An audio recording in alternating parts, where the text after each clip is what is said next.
the day start with this hospital. This is the sap site hospital. और यहाँ से बहुत दिन से सोच रही थी कि जाऊँगी जाऊँगी, क्योंकि आंखों से बहुत पानी आ रहा था रीडिंग डालने में, फ़ोन यूज़ करने में. सो आज फाइनली आई एम हेयर. सो यहाँ पे उन्होंने आई चेकअप के लिए बोला कि आपको बुलाया जाएगा तो आइएगा. यहाँ पे वो आई चेकअप मतलब कुछ पता नहीं क्या कर रहे थे, कुछ अंदर में एयर बलून दिखाई दे रहा था. फिर उन्होंने लगभग 1.5 घंटे तक आई ड्रॉप डाल करके बैठने के लिए कहा. जलन हो रहा था आँख में. फिर उसके बाद उन्होंने दोबारा से चेकअप किया.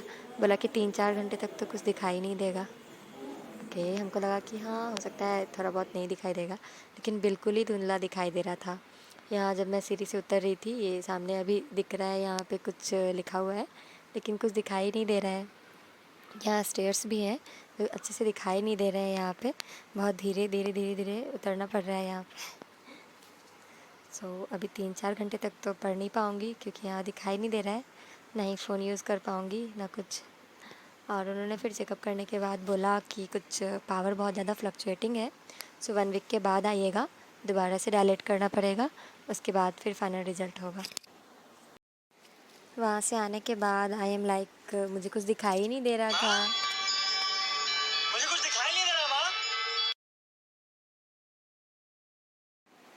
देन अप्रॉक्स अभी 3 and 3:30 के अप्रॉक्स टाइम हो रहा है, तो एक पार्सल आया है. Then look how is the T shirt.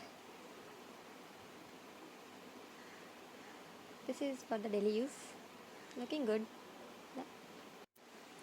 Dilation के बाद ना कुछ भी अच्छे से दिखाई नहीं दे रहा था, सिर में भी दर्द हो गया था, तो हम कुछ देर के लिए सो गए थे. फिर उठे तो आरती का टाइम हो गया, तो अभी मम्मी सब कुछ आरती के लिए सब कुछ तैयारी कर रही है. सो के उठने के बाद मुझे सब दिखाई दे रहा है. अब सब कुछ अच्छे से दिखाई दे रहा है.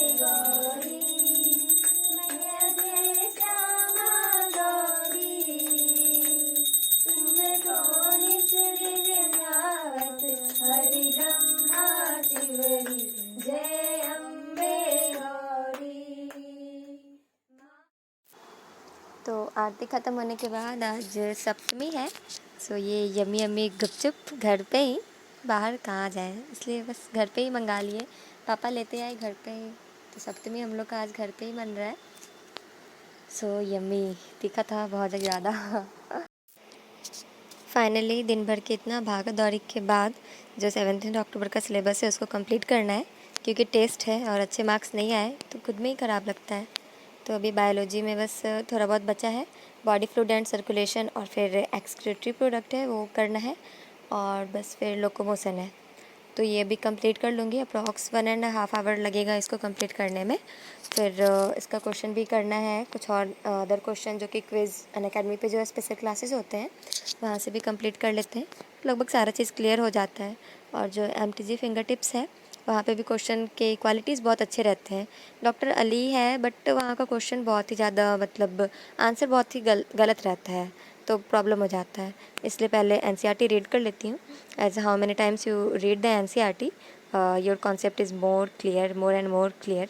तो यहाँ पे जितनी बार अप्रॉक्स 20-30 जितनी बार भी हो सकता है आप NCERT रीड कीजिए.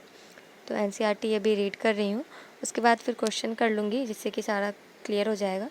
ये जो बॉडी फ्लूइड एंड सर्कुलेशन है, इसमें तो जो हार्ट वाला जो क्वेश्चन आता है उसमें कभी कभी कन्फ्यूजन हो जाता है कि सबसे पहले किससे, देन बाद में किससे, प्रेशर ज़्यादा किस में होगा, कम किस में होगा. बट क्वेश्चन करने से सारा चीज़ क्लियर हो जाता है. सो इसको कंप्लीट करने के बाद फिर 10-10:30 तक कुछ खाना खा लूँगी, फिर क्वेश्चन वगैरह कर लूँगी. उसके बाद फिर और केमिस्ट्री है, फिजिक्स है, उसको भी कंप्लीट करना है. दिन भर तो आज कुछ दिखाई नहीं दे रहा था. I am like Rohit of कोई मिल गया, कुछ दिखाई नहीं दे रहा है. तो अभी ये क्वेश्चन मैं कंप्लीट करने जा रही हूँ.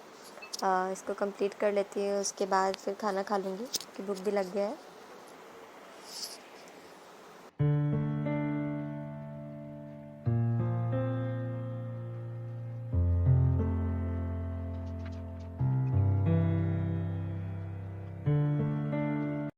After completing the question, this is the food. The sattu बड़ा रोटी, बुनिया और ये दही चीनी खीरा. तो खाना खाने के लगभग 15-20 मिनट के रेस्ट और फ़ोन यूज़ करने के बाद अभी मैं स्टार्ट करने जा रही हूँ केमिस्ट्री, जो कि शॉर्ट नोट से पढ़ूँगी मैं। ये गैसेस स्टेट यानी जो स्टेट ऑफ मैटर है उसका रिवीजन करना है। केमिकल बॉन्डिंग हो चुका है, एटॉमिक स्ट्रक्चर हो चुका है, सो अभी गैसेस स्टेट और पीरियोडिक टेबल है। तो ये शॉर्ट नोट्स है जहाँ से मैं कंप्लीट करने जा रही हूँ। तो इसका रिवीजन, इसमें बस मेनली फार्मूला बेस्ड क्वेश्चन ही आते हैं इसमें, बॉयल्स लॉ, चार्ल्स लॉ, ये लुसेक लॉ, एवोगाड्रो लॉ। तो बस इसका रिवीजन करने के बाद फिर क्वेश्चन प्रैक्टिस कर लूँगी जिससे सारा कुछ क्लियर हो जाए। लेकिन एक दिन में उतना क्वेश्चन प्रैक्टिस हो नहीं पाता है जितना सोचते हैं, तो रिवीजन सबसे ज़्यादा इम्पॉर्टेंट है। अभी आज जो सप्तमी है तो ट्यूसडे है, तो उसके बाद फिर संडे को टेस्ट है। तो अब उस बीच में मुझे मोर एंड मोर रिवीजन करना है। जितनी ज़्यादा बार रिवीजन करूँगी उतना ज़्यादा अच्छा रहेगा। बहुत ही प्रॉब्लम हो रहा था, ये फाइल में इस तरह से रखा हुआ था ना, तो बहुत ही प्रॉब्लम हो रहा था कि किस तरह से रिवाइज़ करूँ, नोट्स किस तरह से यहाँ पे लिखूँ, फार्मूला वगैरह। तो इसको हम बाहर ही निकाल लेते हैं फिर इससे अच्छा रहेगा। पहले तो मैंने इसका पिन हटाया, लेकिन फिर इसको पूरी तरह से बाहर निकाल लिया। हाँ, अब ठीक है। सो अब इसका रिवीजन कर लेती हूँ, फिर क्वेश्चन जा रही हूँ। अब क्वेश्चन कर लेती हूँ, रिवीजन हो गया है। ये क्वेश्चन है एमटीजी फिंगर टिप्स है इसका, केमिस्ट्री का।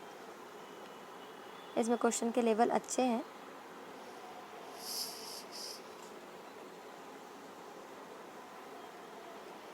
इसमें तो बस एक ही फार्मूला है, P V is equal to n R T.